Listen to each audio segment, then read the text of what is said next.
Dear students, இன்னைக்கு பார்க்கக்கூடிய விஷயம் என்னன்னா solid state form. Solids are like people in fact. எப்படி மனுஷங்க வந்து முழுமையான 100% மனுஷங்க இருக்க முடியாதோ அதே மாதிரி சாலிட்ஸ் இருக்க முடியாது. அதனால பாத்தீங்கன்னா அதோட ப்ராப்பர்ட்டி யூனிக் அண்ட் இன்ட்ரெஸ்டிங்கா ஆயிருது. ஸோ இன்னைக்கு பார்க்கக்கூடியது மேக்ஸிமம் டிஃபெக்ட்ஸ் இன் சாலிட்ஸ். சாலிட்ஸ்ல இருக்கக்கூடிய டிஃபெக்ட்ஸை பத்தி நம்ம இங்க பார்க்கலாம். ரேடியஸ் ரேஷியோ பாருங்க. ரேடியஸ் ரேஷியோ அப்படின்னா நமக்கு எப்பவுமே கேட்டையானோட radius divided by anion radius, இதுக்கு பேர் தான் ரேடியஸ் ரேஷியோ. இங்க நம்ம அயானிக் கிறிஸ்டல்ஸ் அப்படின்னு சொல்லியாச்சுனாலே அயானிக் கிறிஸ்டல்ஸ்ல கண்டிப்பாக ரெண்டு விஷயம் இருக்கும். ஒன்று வந்து நமக்கு என்னது கேட்டையான், ஆனியான். இந்த shape of the ionic crystals depends on ரெண்டு விஷயத்தை பொறுத்து இருக்குது. ஒன்று வந்து the size of the ion, அயனோட அந்த அயான்ஸ் இருக்குல்ல அதோட சைஸை பொறுத்து இருக்குது. இன்னொன்று ஸ்டாக்கியோமெட்ரி, அதோட ஸ்டாக்கியோமெட்ரியை பொறுத்து. Stoichiometry okay. எப்பவுமே நான் ரெண்டு விஷயம் சொல்லியிருக்கிறேன். ஒன்று anion, cation. Bigger anions are present in the closed packed arrangements. அந்த க்ளோஸ் பேக்கிங்குள்ள இருக்கக்கூடியது என்ன அப்படின்னா பிக்கர் ஆனியான்ஸ். அந்த வாய்ட்ஸ் வெற்றிடங்கள், அந்த வெற்றிடங்கள் என்ன இருக்குன்னா கேட்டையான்ஸ் ஆர் இன் த வாய்ட்ஸ். கேட்டையான் வந்து வாய்ட்ஸ் வெற்றிடங்கள்ல இருக்கு. இந்த RC plus divided by RA minus இதை வச்சு நீங்க என்ன கால்குலேட் பண்ணலாம்? Determining the structure. ஒரு அயானிக் கிறிஸ்டலோட ஸ்ட்ரக்சர் என்ன டைப்பு?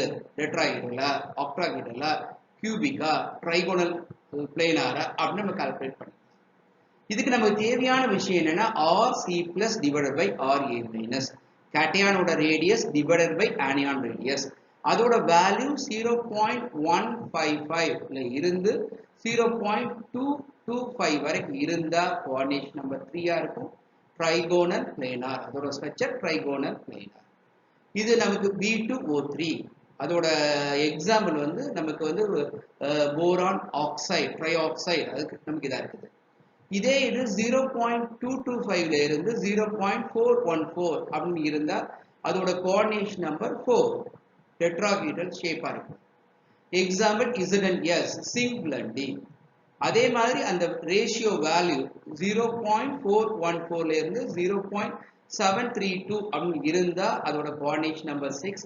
கோஆர்டினேஷன் நம்பர் 6 அப்படின்னா அதோட ஷேப் வந்து என்னன்னா ஆக்டாஹெட்ரல். Example sodium chloride. இது பாருங்க 0.732ல இருந்து 1 பாத்தீங்க. இந்த கேட்டையானோட ரேடியஸும் ஆனியான் ரேடியஸும் ஆல்மோஸ்ட் ஈக்குவலா இருந்தா 1 அப்படி இருந்துச்சுன்னா உங்களுக்கு கோஆர்டினேஷன் நம்பர் 8 பாத்தீங்கன்னா கியூபிக்.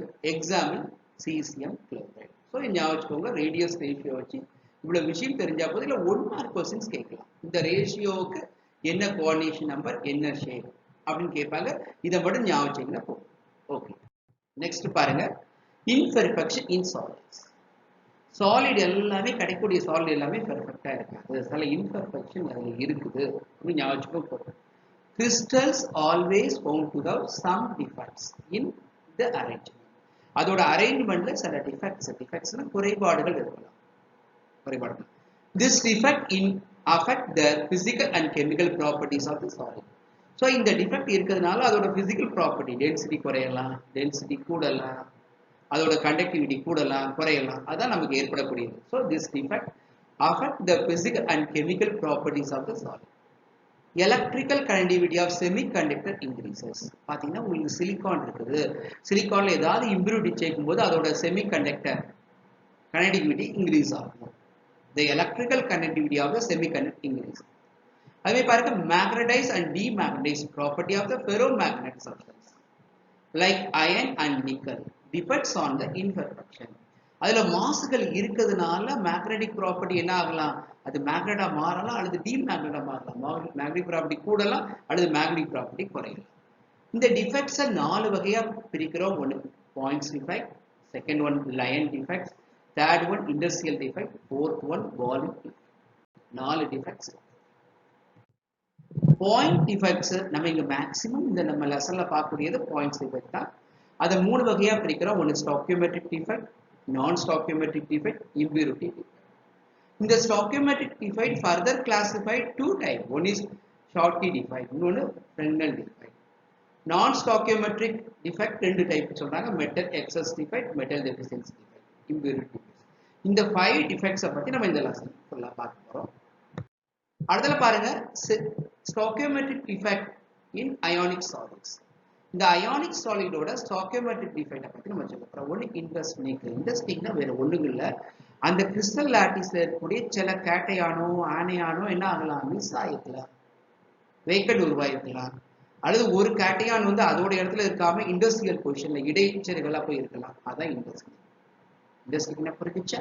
தெர்மோடைனமிக்னா அதை ஹீட் பண்ணும்போது ஏதாவது எலக்ட்ரான் இஜெக்ட் ஆகி வெளியில போயிருக்கலாம், அல்லது என்ன நடந்திருக்கும் அப்படின்னு சொல்லியாச்சுன்னா ஒரு கேட்டையான் ஆனையான் லாஸ் ஆயிருக்கலாம் லாட்டிஸோட சர்ஃபேஸ்ல இருந்து. அதான் தெர்மோடைனமிக் டிஃபெக்ட். ஞாபகம் வச்சுக்கோங்க, இந்த பாயிண்ட் மட்டும் ஞாபகம் வச்சா போதும். Intrinsic or thermodynamic defect. Vacancy of one ion, ஒரு அயான் வேக்கண்ட் ஆகும்போது must always with absence of another opposite charge ion.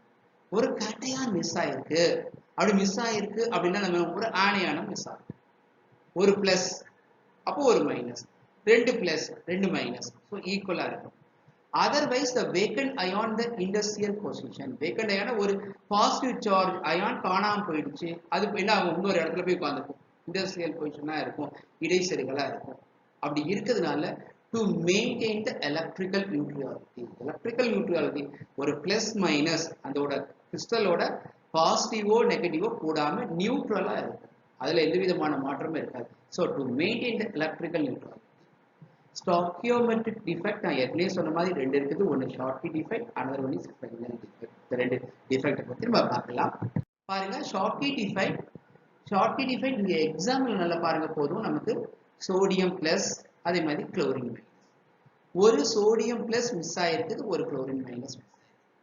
So vacancy of the cation and anion எப்படி இருக்குது, ஈக்குவல் நம்பரா இருக்குது. அப்படி இருந்தா ஷார்ட்கி டிஃபெக்ட். அவ்வளவுதான். பாருங்க, the mixing of equal number of cations and anion from the crystal lattice, this is called what, Schottky defect. இதுதான் விஷயம். இங்க பாத்தீங்கன்னா சைஸ் பாத்தீங்கன்னா ஆல்மோஸ்ட் ஈக்குவலா இருக்கும், ரொம்ப டிஃபரெண்டா இல்ல. the size of the cation and anion almost similar. எப்படி இருக்கு, similar. to maintain the electrical neutrality, நான் சொன்ன மாதிரி ஒரு 4 பிளஸ் போச்சுன்னா 4 மைனஸ் போயிருக்கும். ஸோ எலக்ட்ரிக்கல் நியூட்ரலிட்டியில எந்த விதமான மாற்றமும் இருக்காது. to maintain the electrical neutrality. Schottky defect lowest density, ஏன்னா கேட்டையான் ஆனையான் மிஸ் ஆகிருக்குது, அப்போ மிஸ் ஆனதுனால அதோட மாஸ் குறையும். ஸோ நமக்கு என்ன ஆகும், லோயஸ்ட் டென்சிட்டி குறையும். Okay, example sodium chloride. Example என்ன சொல்றோம், சோடியம் குளோரைட் தான் ஷார்ட்கி டிஃபெக்ட் ஞாபகம். இந்த ஷார்ட்கி டிஃபெக்ட்டை பொறுத்த வரைக்கும் ஒரு வனேடியம் மோனாக்சைடு அப்படின்னு ஒரு எக்ஸாம்பிள் நமக்கு கொடுத்துருக்காங்க. நல்லா பாருங்க, இதுல கால்குலேட்டட் டென்சிட்டி 6.5 கிராம். அதான் கால்குலேட்னா வீட்டில் உட்காந்து போட்டு பாக்குறீங்க, ஸோ இப்படி இருக்குது, அப்போ டென்சிட்டி என்னன்னு பார்த்தா 6.5 கிராம் வருது. ஆனா ஆக்சுவல் எக்ஸ்பெரிமெண்டல் டென்சிட்டி நீங்க போய் லேப்ல போய் மெஷர் பண்ணி பாக்குறீங்க, டென்சிட்டியை மெஷர் பண்ணி பார்த்தா 5.6. இந்த ரெண்டு வேல்யூ கொடுத்த உங்களுக்கு ஷார்ட்கி டிஃபெக்ட் என்னன்னு கேட்கறதுக்கு ஒண்ணு இல்லை. முதல்ல கால்குலேட்டட் டென்சிட்டி 6.5 அதை போடுறோம், மைனஸ் ஆக்சுவல் டென்சிட்டி நமக்கு கிடைச்சது 5.6 போடுறோம், divided by the calculated density 6.5. அதை தூக்கி திருப்பி போடுறோம். பாருங்க, 6.5 minus 5.6 divided by 6.5. இந்த ரெண்டுக்குள்ள டிஃபரன்ஸ் உங்களுக்கு தெரியும், 0.9 divided by 6.5. ஸோ இதை போடும்போது 0.1384. ஸோ ஆவரேஜா ஈக்குவல் டு 14%. ஸோ ஷார்ட்கி டிஃபெக்ட் என்னன்னா 14% இது. ஞாபகம் வச்சுக்கோங்க, ஷார்ட்கி டிஃபெக்ட் அப்படின்னா கேட்டையான் வேகன்சி, ஆனியான் வேகன்சி ரெண்டுமே அங்க இருக்குது. இதை மட்டும் ஞாபகம். ஷார்ட்கி டிஃபெக்ட்னா மறந்துடக்கூடாது, cation vacancy plus anion vacancy equal நம்பர்ல இருக்கு. பாருங்க, presence of the Schottky defect in the crystal provide the simple way by which the atom or ions, okay, can move within the crystal lattice. The crystal lattice முழுமைக்கு என்ன ஆகும், அந்த கேட்டையானோ ஆனியானோ move ஆகும் due to the Schottky defect. ஞாபகம் வச்சுக்கோங்க. Next one பாருங்க, Fresnel defect. Next one Fresnel defect. இந்த Fresnel defect அப்படின்னா ஒரு கேட்டையான் வேகன்சி, ஒரு கேட்டையான் காணாம போயிருக்கு. பாருங்க, Ag+ காணாம போயிருக்கு. அது மாதிரி கேட்டையான் இண்டஸ்ட்ரியல் பொசிஷன், அது எங்க போயிருக்குது, நடுவில் போய் உட்கார்ந்துருக்குது. இதுதான் Fresnel defect. ஒரு கேட்டையான் வெற்றிடம், அந்த கேட்டையான் இடைச்செருகளா போய் எங்கேயாவது ஒரு இடத்துல இப்படி உட்கார்ந்துட்டு பாருங்க. இதுதான் நமக்கு என்னது, Fresnel defect. இதை புரிஞ்சாச்சுன்னு போதும். The Fresnel defect, the ion which is missing from the lattice point occupies an industrial position. என்ன ஆகுது அப்படின்னு சொல்லியாச்சுன்னா, ஒரு கேட்டையான் மிஸ் ஆகி ஒரு இண்டஸ்ட்ரியல் பொசிஷன்ல போய் உட்கார்ந்துருந்தா அதுக்கு பேர் என்ன பேரு, Fresnel. no change in the density. இங்க எந்த விதமான கேட்டையான் மிஸ் ஆகல, அணையான் மிஸ் ஆகல, அதனால டென்சிட்டில எந்த விதமான சேஞ்சஸ் பாருங்க. ஆல்மோஸ்ட் ஈக்குவல் சைஸா இல்லாம இந்த பாசிட்டிவ் சார்ஜோட சைஸ் எப்படி இருக்குது நமக்கு பாருங்க, கொஞ்சம் குறைய இருக்குது. Cation is smaller than the anion size, இதோட சைஸ் மாறி இருக்குது. எக்ஸாம்பிள் AgBr ஞாபகம் போது இல்ல ஃப்ரெனெல் டிஃபெக்ட், ஃப்ரெனெல் டிஃபெக்ட் அப்படிங்கிறது இது. நெக்ஸ்ட் பாருங்க மெட்டல் எக்ஸஸ். இதை வாசிக்கும் போது தெரியுது மெட்டல் அயான்ஸ் வந்து எக்ஸஸா இருக்கும், இதோட நமக்கு நெகட்டிவ் அயான்ஸோட. Metal excess defect arise due to the presence of more number of metal ions. Metal ion கூட இருக்கு இதோட as compared to the anions. anion negative charge அயானோட கம்பேர் பண்ணும்போது மெட்டல் அயான் எப்படி இருக்குது, மோர் நம்பர்ல இருந்துச்சுன்னா அத மெட்டல் எக்ஸஸ் டிஃபெக்ட் அப்படின்னு சொல்றோம். எக்ஸாம்பிள் பாருங்க alkali metal halide, example sodium chloride and potassium chloride. இது example for metal excess defect. இங்க electrical neutrality can be maintain. இந்த எலக்ட்ரிக்கல் நியூட்ரலிட்டி மெயின்டைன் ஆகுது எப்படி, இந்த அனியான் வேகன்சி ஈக்குவல் டு, ஏன் சொல்றோம் அனியான் தான் குறைய இருக்குது, அந்த வேகன்சி ஈக்குவல் பண்றதுக்கு ரெண்டு விஷயம் நடக்குது பாருங்க. Excess of metal ions, metal ion எக்ஸஸா இருக்கு, அல்லது extra cations and electron present in the industrial position. ரெண்டு விஷயம் இருக்கலாம். ஒன்னு excess of metal ion excess இருக்கும், அதே சமயத்துல extra cations and electrons அதை மெயின்டைன் பண்றதுக்காக electron present in the industrial position. இப்படி இருந்தா அது metal excess defect. இப்போ ஒரு எக்ஸாம்பிள் சொல்றோம் பாருங்க metal excess defectக்கு sodium chloride. ஒண்ணு இல்ல, நம்ம எடுக்கக்கூடியது sodium chloride crystals. அதை ஹீட் பண்றீங்க in the presence of sodium vapor. sodium vapor நம்ம எடுத்துக்கிறோம், எடுத்துட்டு நம்ம என்ன பண்றோம், sodium chloride crystal நம்ம ஹீட் பண்றோம். sodium ions are formed and deposited on the surface of the crystal. so இதை ஹீட் பண்ணும்போது உள்ள இருக்கிற அந்த சோடியம், அது சோடியம் பிளஸ் அயானா மாறி அந்த கிறிஸ்டலுக்கு மேல போய் டெபாசிட் ஆகும். சோடியம் எங்க இருந்துங்க போது உள்ள இருந்து அந்த கிறிஸ்டல் லாட்டிஸ் பாயிண்ட்ல இருந்து வெளியில போய் டெபாசிட் ஆகும், மேல டெபாசிட் ஆயிருக்கு, Na+ டெபாசிட் ஆயிருக்கு. chloride ion diffuses from to the surface from the lattice point. உள்ள இருக்கக்கூடிய chloride ion எங்க போகுது, surface of the lattice வெளிய போகுது, Cl- போய் என்ன பண்ணுது பாருங்க, and combine with the sodium. வெளியில இருக்கிற இந்த சோடியம் பிளஸ் அதோட சேர்ந்து சோடியம் குளோரைடா மாறும். நல்லா புரிஞ்சுச்சா என்ன நடக்குது, முதல்ல சோடியம் கிறிஸ்டல்ல சோடியம் வேப்பரை வச்சு ஹீட் பண்றீங்க, ஹீட் பண்ணும்போது நமக்கு என்ன ஆகும், சோடியம் அயான் வெளியில போய் டெபாசிட் ஆயிடுது. அப்படி டெபாசிட் ஆகும்போது குளோரைடு அயான் என்ன பண்ணுது, ஃப்ரம் த லாட்டிஸ் பாயிண்ட் உள்ள இருந்து Cl- போய் வெளியில இருக்கக்கூடிய சோடியம் பிளஸோட என்ன ஆயிருது, சோடியம் குளோரைடா மாறி NaCl மாறி. எலக்ட்ரான் லாஸ், இப்ப சோடியம் பிளஸ் மாறி இருக்குல்ல, அப்போ கிடைக்கக்கூடிய எலக்ட்ரான் பாருங்க, electron lost by sodium vapor diffused into the crystal lattice occupies the vacancy created by the chloride ion. chloride ion வெளியில போச்சுன்னா அப்போ ஒரு வேக்கண்ட் இருக்குல்ல, அந்த வேக்கண்ட ஃபில் பண்றதுக்கு இந்த சோடியம் பிளஸா மாறிச்சுல கூட கிடைச்ச எலக்ட்ரான் உள்ள வந்து என்ன ஆயிருது, டெபாசிட் ஆயிருது. இந்த லாட்டிஸ் பாயிண்ட்க்குள்ள வந்துருது பாருங்க. such vacancy which are occupied by the electrons are called F center. இதுக்கு பேர் தான் F center. the electron coming from the outside, the sodium vapor இருந்து வரக்கூடிய எலக்ட்ரான் என்ன ஆகுது, உள்ள வந்து குளோரின் போயிடுச்சு, வெளியில போச்சுன்னா அந்த வேக்கண்ட் ஆன இடத்துல போய் டெபாசிட் ஆகுது. அதுக்கு பேர் என்ன பேரு, F center. நல்லா புரிஞ்சிருக்கும்னு நினைக்கிறேன். F center அப்படின்னா the vacancy which are occupied by the electrons are called F centers. அதுக்கு பேர் என்ன சொல்றோம், F center அப்படி சொல்றோம்.